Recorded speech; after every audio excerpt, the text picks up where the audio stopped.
pessoal, vamos falar sobre o crescimento psicológico ou o processo de individuação na psicologia analítica, que é, por assim dizer, o objetivo da prática psicoterapêutica ou de fazer uma psicoterapia, mesmo que com objetivos específicos. O geral seria conseguir participar ativamente ou conscientemente do processo de individuação.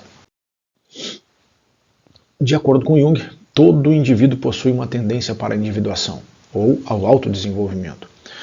Individuação significa tornar-se um ser único, homogêneo, na medida em que por individualidade entendemos a nossa singularidade mais íntima. Então é conseguir compreender como que eu funciono na minha totalidade, entender como eu sou realmente, de forma completa, o autoconhecimento.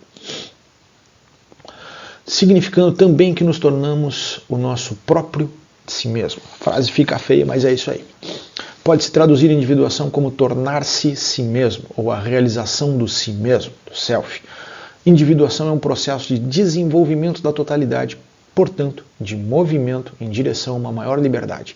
Isto vai incluir o desenvolvimento do eixo ego-self, além da integração de várias partes da psique, o ego, persona, sombra, ânima ou ânimos, e os outros arquétipos inconscientes.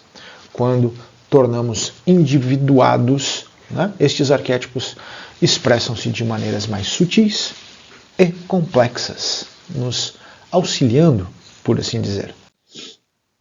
Quanto mais consciente nos tornamos de nós mesmos através do autoconhecimento, tanto mais se reduzirá a camada do inconsciente pessoal que recobre o coletivo. Em outras palavras, a comunicação entre os dois fica mais fácil e, porventura, a comunicação do inconsciente pessoal à consciência também se torna mais acessível. Desta forma, sai emergindo uma consciência livre do mundo mesquinho, suscetível e pessoal do eu, aberta para a livre participação de um mundo mais amplo de interesses objetivos. Eu paro de perceber apenas aquelas coisinhas fúteis do dia a dia e começo a observar questões mais amplas e profundas acerca da minha vida, portanto também das pessoas que me cercam. É como se eu parasse de olhar para o umbigo e começasse a olhar para o todo.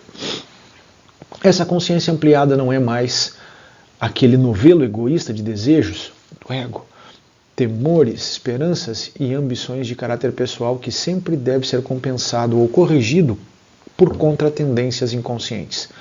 Tornar-se-á uma função de relação com o mundo de objetos, colocando o indivíduo numa comunhão incondicional, obrigatória e indissolúvel com o mundo. A gente fica mais conectado com todo esse movimento. É um trabalho do ego, do ponto de vista do ego. O crescimento e o desenvolvimento consistem na integração de um material novo na consciência, que inclui a aquisição de conhecimento a respeito do mundo e da própria pessoa. Portanto, na medida, veja bem que interessante, na medida que eu estou passando pelo meu processo, que eu estou trazendo meu amadurecimento, eu começo a perceber as coisas diferentes. A partir do momento que a minha percepção de mundo começa a se mudar, obviamente, muda o mundo. Crescimento para o ego é essencialmente a expansão do conhecimento consciente. Entretanto, a individuação é o desenvolvimento do self. E do seu ponto de vista, o objetivo é a união da consciência com o inconsciente. Não quer dizer que eles vão se fundir, mas eles vão se comunicar com maior facilidade.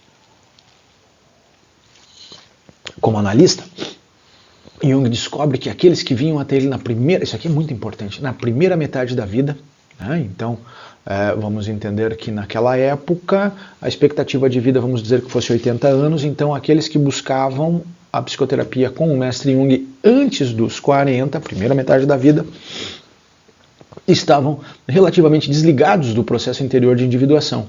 Seus interesses primários concentravam-se nas realizações externas, no emergir como indivíduos e na consecução dos objetivos do ego.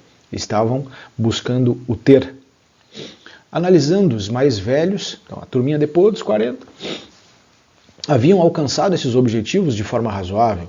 Tendem, então, a desenvolver propósitos diferentes, interesse maior pela integração do que pelas realizações. Há aqui uma busca de harmonia com a totalidade da psique.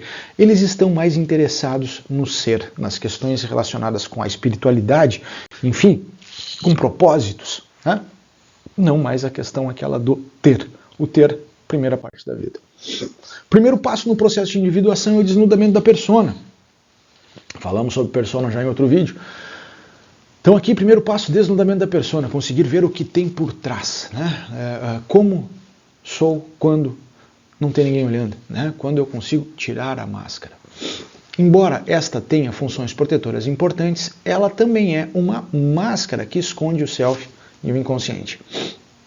Ao analisarmos a persona, dissolvemos a máscara e descobrimos que, aparentando ser individual, ela é de fato coletiva. Em outras palavras, a persona não passa de uma máscara da psique coletiva.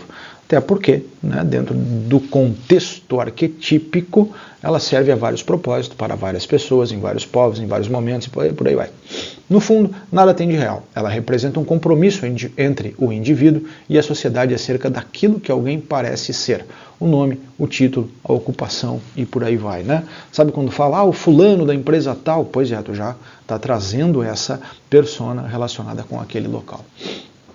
De certo modo, tais dados são reais, mas em relação à individualidade essencial da pessoa, representam algo secundário, uma vez que resultam de um compromisso no qual outros podem ter uma cota maior do que a do indivíduo em questão. Então aqui, primeiro passo, a persona, olhar o que tem por trás. Segundo passo, e extremamente importante também, um passo difícil, né, é o confronto com a sombra. A luta com a sombra, o confronto então com isto. Na medida em que nós aceitamos a realidade da sombra, conseguimos compreender o que é a nossa sombra, que ela existe, que ela está ali, que ela faz parte, né? E dela nos distinguimos, podemos ficar livres de sua influência. Lembrem, a sombra não some, ela não evapora. Tem outro vídeo explicando isso melhor também aqui no canal.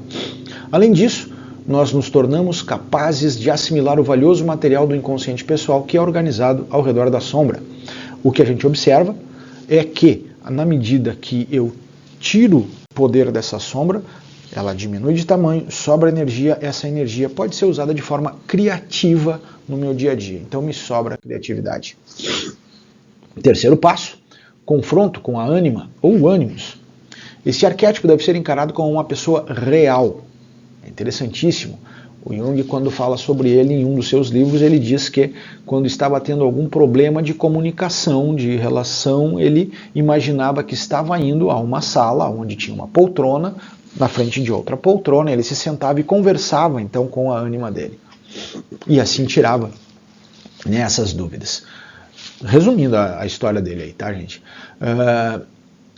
Jung faria perguntas à sua ânima dentro dessa conversa, né? Sobre a interpretação dos símbolos oníricos, tais como analisando consulta a um analista. Ele batia um papo legal com a ânima dele.